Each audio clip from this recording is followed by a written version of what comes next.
All right, guys. Today I'm going to rank X Japan albums. And the only reason why I'm doing this is because I got them in the mail and I've been listening to them nonstop for like, 2 or 3 days now. I've heard every album at least 3 or 4 times now. So I got a pretty good idea about these albums. Of course, anything can grow on you over time.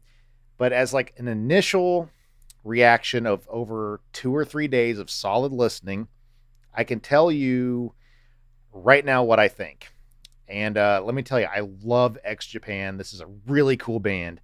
And, like I said, I only know a handful of Japanese bands. I know Loudness, Anthem. Uh, there's some band called like Sabre Bells or something. I have that. I believe that's a Japanese band. And I got not just now X Japan. So as far as I know, that's all the Japanese bands that I have. So anyway, I was really impressed with this band. They're too good to be unknown by so many people. And like I said, this is going to be a ranking. I'm going to do my least favorite to favorite. Let's see here. Okay, my least favorite X Japan album is Dahlia so far. It's not bad. It's quite different than the rest of their stuff, than their earlier stuff. And what I don't understand is the first thing I noticed right off the bat was what's with the production? Like, I feel like their production was just getting better and better and then just like dropped on this one. I don't know. It's not like the worst thing I've ever heard, but it's definitely not like some X Japan albums sound so good that it's like, it's really pleasant to listen to, and the production really makes the music shine through. But on here, not so much. A lot of weird effect type stuff going on like vocals and little industrial sound things here and there. Not typically into stuff like that very much. And there's a lot of ballady stuff on this. And for the record, again, I don't hate ballads. I'm just not crazy about ballads. Like, I feel like they got to be really, really interesting for me to want to listen to it. And they got a few that are, but they're not bad. I just, I'm not a big ballad guy. And but the heavy songs are pretty good and the ballads are good. Um so there's really nothing majorly wrong with this album. I just feel like it's not quite the best. Now, I do have this feeling that if I keep listening to this over and over, it might grow on me. So I don't know. It's interesting. It's an interesting album. I just right now I think I like it the least though. But again, that could change. Next, let's say my second least favorite. And guys, this is tough to say because I know a lot of people might say this is their best album, but believe it or not, I'm going to say Vanishing Vision. And okay, let me start off by saying it's not the music. Okay, the music's really, really good. I don't know if it's their very best music overall, but it's very good. The production though does kind of suck. It's not the best production in the world. It's not the worst thing in the world. It's just kind of dull and kind of I don't know. The drums kind of sound puny, and I don't know. I just don't love the way it sounds. But the songs are good. There's a lot of good speed metal, power metal on here. Interesting riffs. I feel like it starts off with like a pretty cool like instrumental intro that's really good. Then goes into a pretty typical speed power metal type of song. And then after that, I feel like every song has something kind of unique about it that I really like. So I don't know. It's a cool album. It really is. But I think the production and the fact that I just think they outdo themselves on other stuff. I really do. I really do. So that's my second least favorite. Now we're getting to we'll call this my third favorite. I don't want to sound like glass half empty or anything because these are good albums. I'm not saying they're bad. um,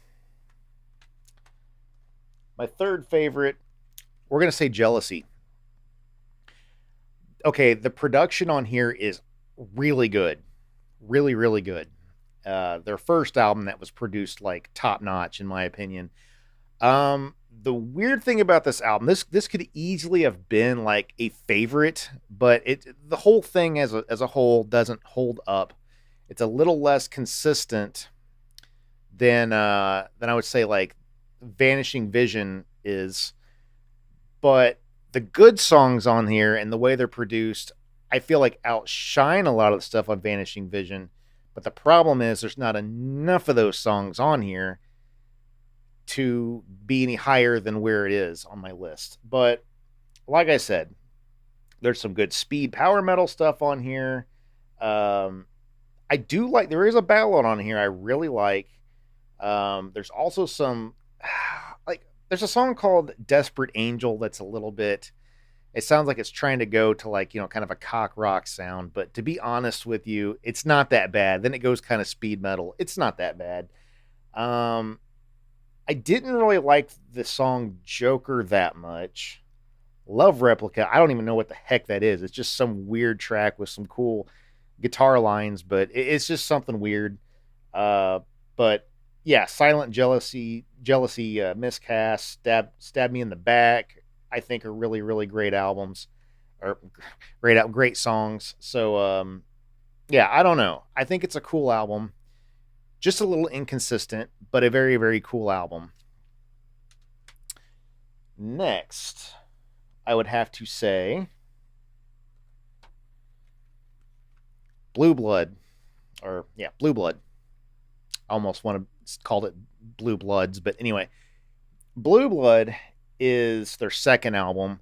So basically, it kind of picks up where Vanishing Vision left off, speed power metal, but the difference is it's produced a lot better. Although it's still not the best production in the world, but it's a good production. It's clear, it's solid, it sounds good.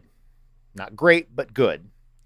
And the music is really good. There's fast stuff, just good heavy metal, good power metal, good melodies. It kind of starts off again with kind of a instrumental intro that's really really good, and just kicks off with some killer speed metal after that. But there's still some ballady stuff here and there, but for the most part, this is probably the most solid, and I don't know, practical album they got, in my opinion, where you can sit down and listen to the whole thing pretty much. Production's good and all that. And I use the word practical for one reason, because I'm going to talk about my first favorite, and this will make more sense now when I talk about it. So, my first favorite, even being a little non practical, it's better than Blue Bloods for me for one reason. Okay. Yeah, this thing came with like a little book too. I need to read it, but so um what's this called again? Oh yeah, Art of Life. This is my favorite one so far, and I almost put the second, but I keep listening to these back to back, and this one keeps grabbing my attention. So what this album is, why it's not practical, it's one song that is 29 minutes. That is a long song. I mean, that's like Rush lengths, you know what I mean? But the problem is, I do feel like 29 minutes is a bit short. Like, I kind of wish it was kind of like 2112 or something by Rush, where you got your big song and then maybe like a couple other songs, like normal songs. But it's not the case here. It's just one big song. And again, 29 minutes sounds like a long song, and it is. But every time I listen to it, it goes by so fast. I feel like it's 10 minutes long. I don't know why. Well, I do know why, because it's good. It's really, really well done.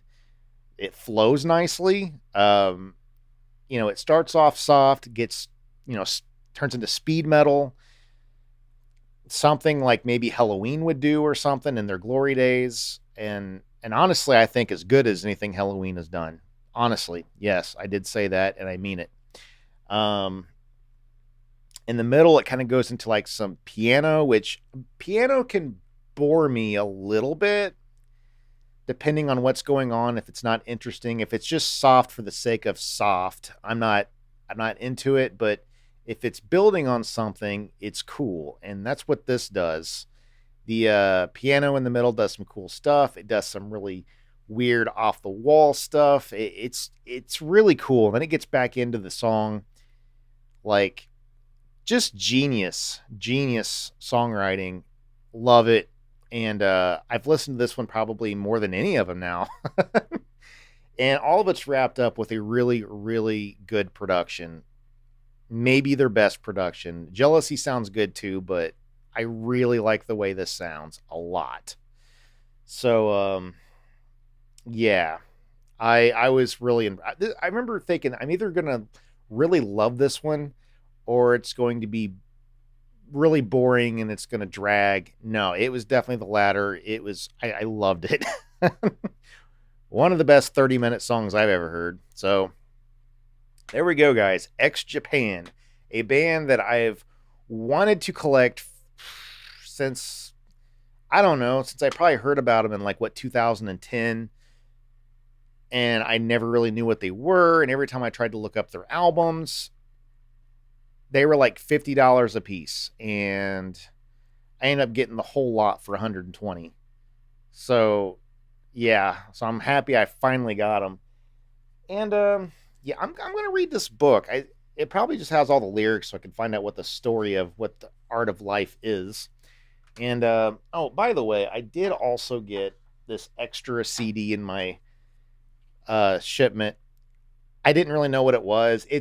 I still don't completely know what it is. It just says something about, I don't know, like something from a motion picture, like a original motion picture soundtrack. I don't really know what motion picture that is. But it's really just a compilation of, I think there's stuff that's re-recorded, stuff that's live, stuff that's never been released. I think, just at least I guess. I don't know. I haven't really listened to this a lot yet and don't know much about it, but it's cool. I'm glad I got it, but I wouldn't have ordered it otherwise, probably. But there we go. X Japan. So yeah, if you guys know some other good Japanese metal bands, let me know. Like, I would like to know some more because they got good stuff. I just don't know very many. But what I have heard is good. So anyway, if you like this video, like, subscribe, and stay metal. Until next time, guys. See ya.